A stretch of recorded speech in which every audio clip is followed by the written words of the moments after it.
Hey everyone, welcome to today's video where I'll be sharing my process for baking and freezing Christmas cookies ahead of time. If you love the idea of having homemade treats ready without all the last minute hustle, then you're in the right place. I'll walk you through my favorite tricks for baking, cooling, and storing cookies so they stay fresh and delicious all season long. Plus, I'll show you some of the tools I use to make it all go smoothly. This is all about making holiday baking feel simple and enjoyable so you can focus on the fun parts like listening to your Christmas music or savoring those first tastes. So let's dive in and make your holiday baking just a bit easier. Before I get started with my process, I wanted to share with you all the delicious treats that I'll be baking this season. Let's take a look at what's coming up. I'll be baking raspberry thumbprint cookies, followed by the classic Hershey's Kisses cookies. And then next, I'll bake some Bisquick chocolate chip cookies. They're so easy and so delicious. We also have butterballs, as my dad would have called them, or as some of you might call them, snowball Christmas cookies. And then I'll be making chocolate cutout sugar cookies. They're perfect for any holiday shapes. Then moving along, I'll bake Mrs. Fields sugar cookies for that iconic taste that we all know and love. And for chocolate lovers, there will be crispy double chocolate cookies. We'll also have cookies and cream cookies for a fun twist, and a buttery, easy shortbread for a melt-in-your-mouth treat. I will have the links to these recipes if you want to try them out, but for today, I'm only sharing a couple of the cookies that I'm going to be baking and how I make them ahead of time. Before I start baking, I always get organized. I bake about 8 or 9 different cookies each year. Each one is a tradition or a favorite requested by family and friends. I make sure no one's favorite is left out. I start with my trusted binder full of recipes, each tucked neatly into sheet protectors to keep them clean. First, I make a list of all the ingredients I'll need for each cookie. Then I check my pantry to see what I already have. This year, I was stocked up on butter from a great sale, plus I had plenty of flour and sugar, so there was no need to buy extras. Staying organized and using what I already have saves both time and money. And if you'd like to try any of these, you'll find links in the description below. Now that we're prepped, let's see what we need to know about freezing these cookies. So part of making cookies ahead, you need certain things to do that. I get some Reynolds wrap. I will also need some jumbo storage bags. You'll need some wax paper. And then I bought these amazing freezer containers on Amazon, and I used these last year and I absolutely love them. They fit my cookies in them perfectly, and they are BPA free and they are freezer ready. So you can put your cookies in here after you bake them. And then I will show you in a little bit how I layer each of my cookies.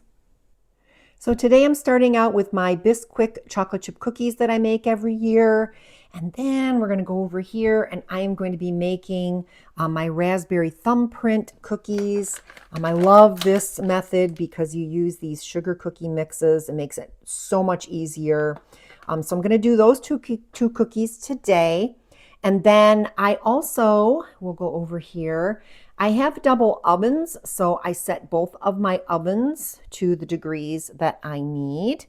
And then I'm going to show you in a minute how I set up my pans and everything. So of course, the first thing that we did is I set the temperature for the first cookie in my ovens. I have both ovens going at the same time for me. If you don't have that, obviously, you just set your timer for your cookies. But anyway, then I grab all of my cookie trays. Now I use every cookie tray that I have so that I can make my cookies in batches and they're all ready to go. So I'll mix my cookies and then I'll put them on all of the trays and then I can just shove them in, let them bake, take them out, put them on the cooling racks, and then continue on with the next batch. So I have all of the cookies ready to go. So I will take all of my cookie trays out, and then I use Silpats for the tops of my cookie trays. I've used these for years. I've had these for quite a while. I'll sometimes buy new ones when I start to see them get a little kind of burnt and stuff like that on here. But usually they're so easy to clean and wipe off and use for the next cookie. So I use that. But of course, some people use parchment paper. It's just a preference. It's something that I like. So I'll set all of these silpats on each of my trays. And then I will also be using these cooling racks. I have 6 of them, I believe. And I set them all up on my counter. I'll show you that in a minute. And as my cookies are coming out, I set them on here to cool. I've set them on my stove first to cool a little bit before I start scooping them off to put them on here. But then I will put them on these cooling racks. And then as they cool, because they'll cool pretty fast, I will start putting them in the containers, and I'll be showing you that too in a minute. But right now, let's get all of this set up so that we're ready to go with our first batch of cookies. So this is where I set my cooling racks, and I will put them on the counter here, all 6 of them.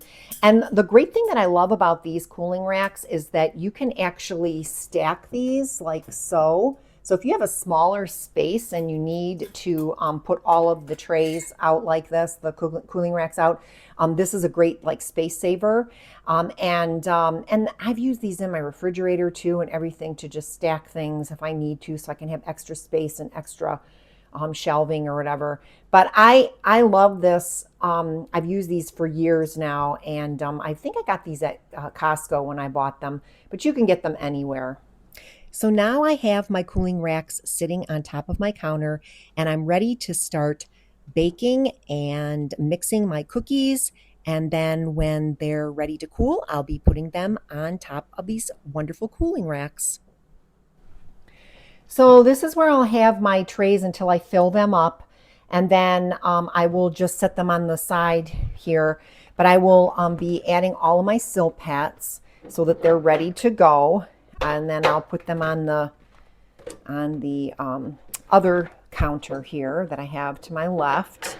But I just make sure that I have all of these silpats on and ready to go once I start making my cookies, and then I can fill them up, and then I can start putting them in the oven.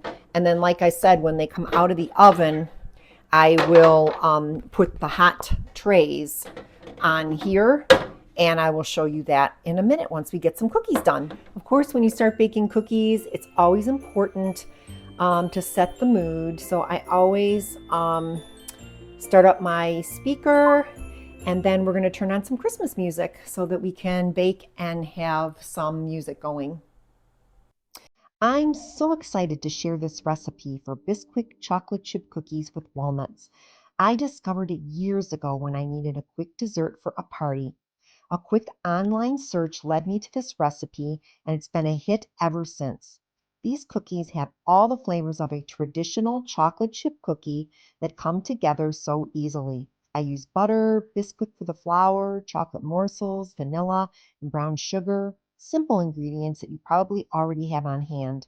And what I love about this recipe is how easy it is to mix. You don't even need a mixer, though I use the one my husband gifted me years ago when we remodeled the kitchen.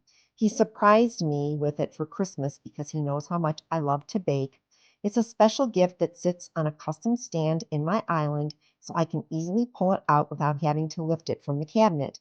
It's such a thoughtful touch that makes baking even more enjoyable. And these cookies are a staple in my kitchen.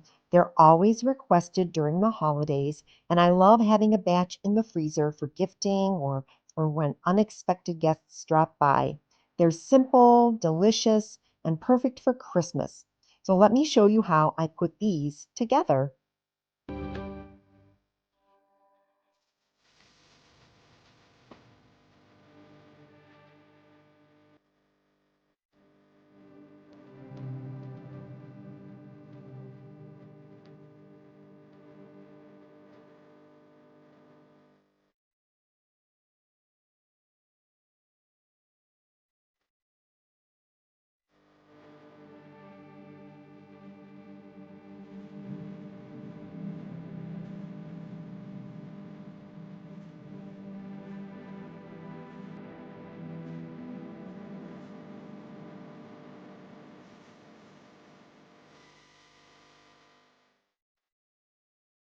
So now that I have my cookie mix all mixed together, I'm going to use a cookie scoop. I buy all different size cookie scoops depending on what size you want to make. This is like a 2 tablespoon one or whatever, and I'm going to like start putting them on my tray. And the thing is that also I just wanted to mention that before I mix everything, I will either like have all the ingredients like measured out for me before I start putting everything into my mixer, or definitely have all of your supplies ready, your teaspoons, your cups, your all of that set out so that you have the right measurements on hand so that you can immediately do your recipe. So we're going to fill this up, and then we're going to put these in the oven. I'm going to do 2 trays, put them in the oven, and then I'm going to come back and I'm going to do all the other trays, and then we'll be set to keep constantly putting them in and out of the oven. Now that my dough is ready, I'm scooping the cookies onto my trays. I like to prep enough trays ahead of time so I can keep a steady flow in and out of the oven without spending too much time in the kitchen. Efficiency is key, especially during the holiday baking season. My ovens are already preheated, so I just set the temperature, set my timer, and pop the trays in. Once the cookies are done baking, I transfer them to my cooling racks just like we talked about earlier. Cooling them properly helps maintain their perfect texture.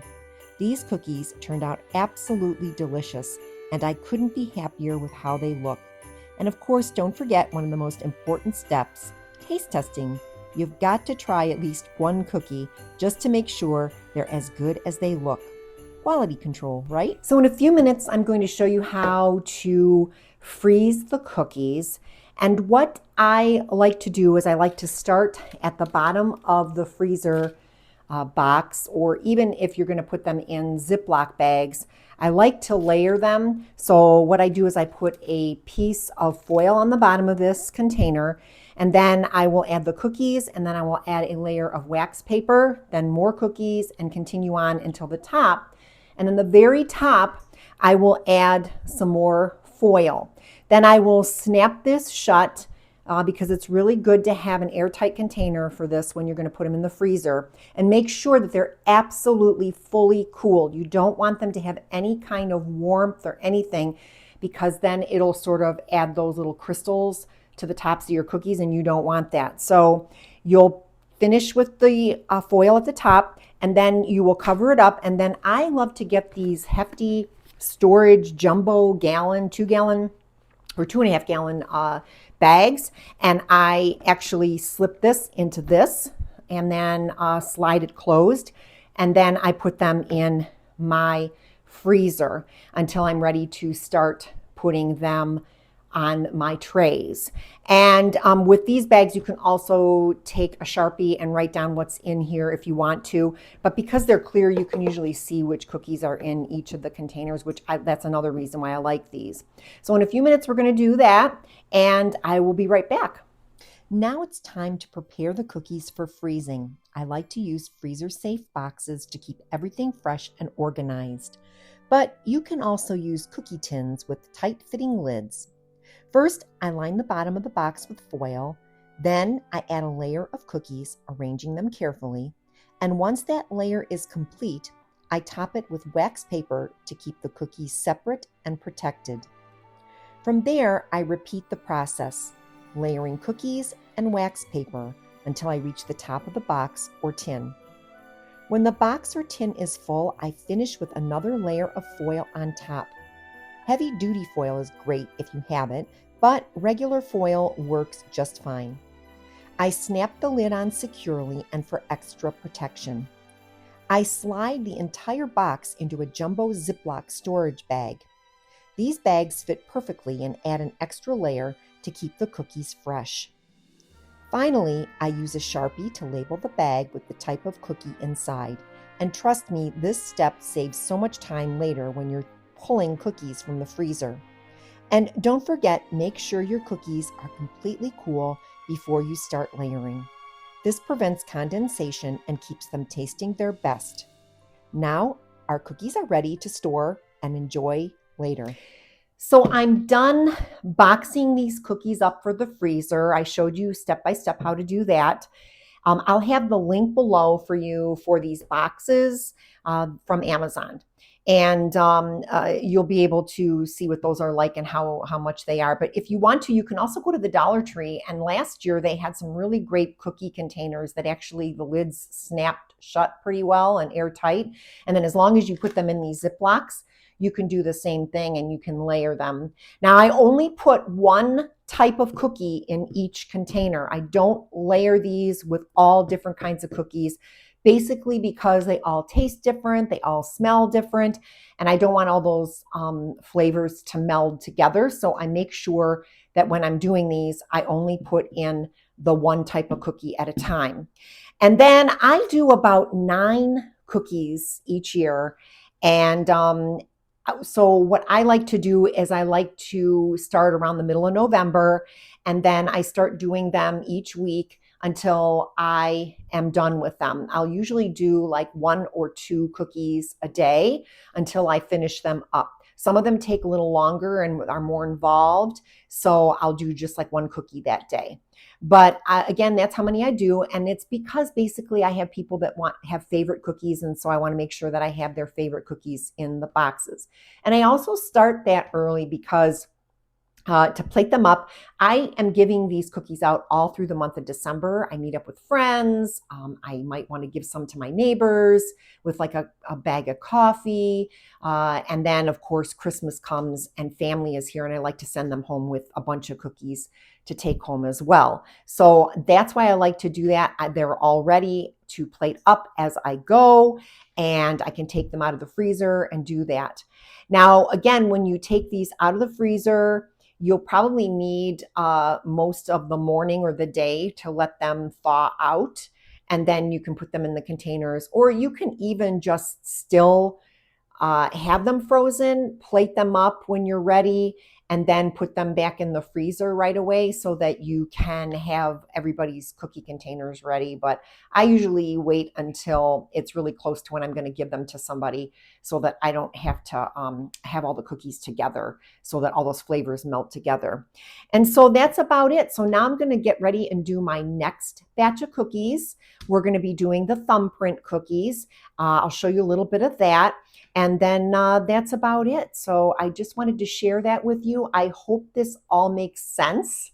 And I hope that you will want to try this out with your cookie baking if you do it, because it just makes it so much easier on me to be able to make these ahead of time and not worry about them. And then I can share them with the people that I care about. Next up are my thumbprint cookies, a simple recipe that's packed with memories. These cookies take me back to my childhood and the days when my kids were growing up. They were a staple in my kitchen and are one of my husband's absolute favorites. To make things even easier, I use the Betty Crocker sugar cookie mix for this recipe. I found it on their website years ago and haven't looked back since. It's quick, simple, and always turns out perfectly. You'll just need to add a few ingredients listed on the back of the bag to make the dough. And once the cookies are formed, it's time for the fun part, using your thumb to press a little indent into each cookie. And that's where the jam will go, and it makes them so festive and delicious. I always double this recipe because one mix doesn't make enough to last the season, and I love having plenty to share with family and friends. After I've shaped and filled the cookies with jam, I place them on my trays and pop them in the oven. And once they've cooled, I like to take them up a notch by drizzling melted chocolate over the top and sprinkling them with red and green Christmas sugars. It's such a simple touch, but makes these cookies even more festive and irresistible. And these cookies are as easy to make as they are to enjoy, and they're a must-have in our house every holiday season. So now we have the thumbprint cookies ready to go. We're going to go through the whole process again, just like I showed you.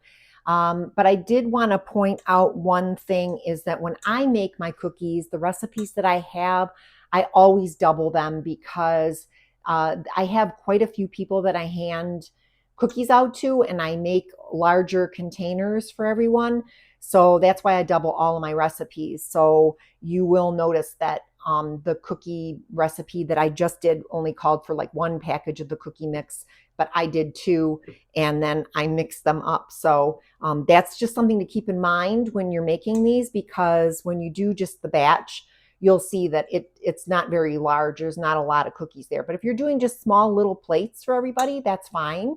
It probably will work out. But for me, I like to add a couple, 2, 3 in each container, and this is what works for me. So now we're going to get going. We're going to make the thumbprint cookies, and then that's it. We're going to be done for today, and then we'll continue on again tomorrow.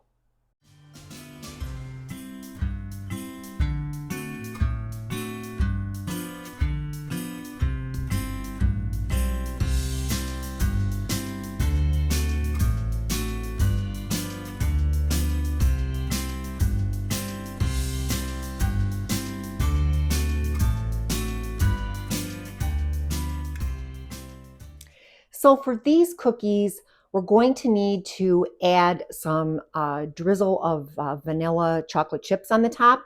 And then also we're going to be putting some red and green sprinkles. So in order for that not to make a huge mess, I always take these trays and I put them on top of some foil. So that way, when I'm done doing the cookies and doing all of the messy things that I have to do to the cookies, it'll all catch on the bottom here, and then I can fold this up and throw it in the garbage. So that's a great tip for if you're doing cookies that are like this. So now we're going to be putting our cookies in the freezer. My freezer is down in the basement. I have a very large freezer that I got last year just specifically for my cookies. And this was last year's cookie setup. I put everything downstairs on a counter, and then I add all my cookies to these trays. I got them from the Dollar Tree, and I put these on my kitchen table down there, and then I can start plating them up for my guests and for my family and for my parties. So this is my whole setup, and this is what I'll be doing this year.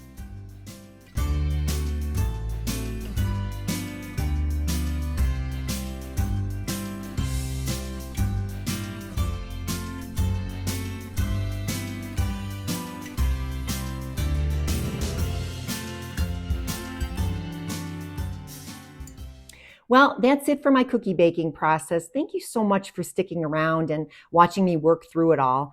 Remember, this is just how I like to get ready for the holidays, but there's no right or wrong way. Just feel free to take any ideas that might work for you. I'm on my last batch of cookies right now, and I'm just waiting for the chocolate to set before that batch goes in the freezer too. And I really hope you enjoy your own holiday baking with all the Christmas music and the little festive touches that make it fun. And hey, don't forget to save a few cookies for yourself to indulge over the holidays. You deserve it. So thanks again for being here, and happy baking. Hey friends, thank you so much for watching today's video. I hope you found some fun and budget-friendly ideas to bring into your home. A special shout out to all my subscribers. You guys are amazing. And if you're new here, don't forget to hit that subscribe button and tap the notification bell so you never miss a video. I post weekly with more home decor, party planning, and DIY goodness. Also, check out my shop at Grin & Print on Etsy. I've got some fun games, printables, and party supplies that I know you'll love. Thanks again for all your support, and I'll see you in the next video.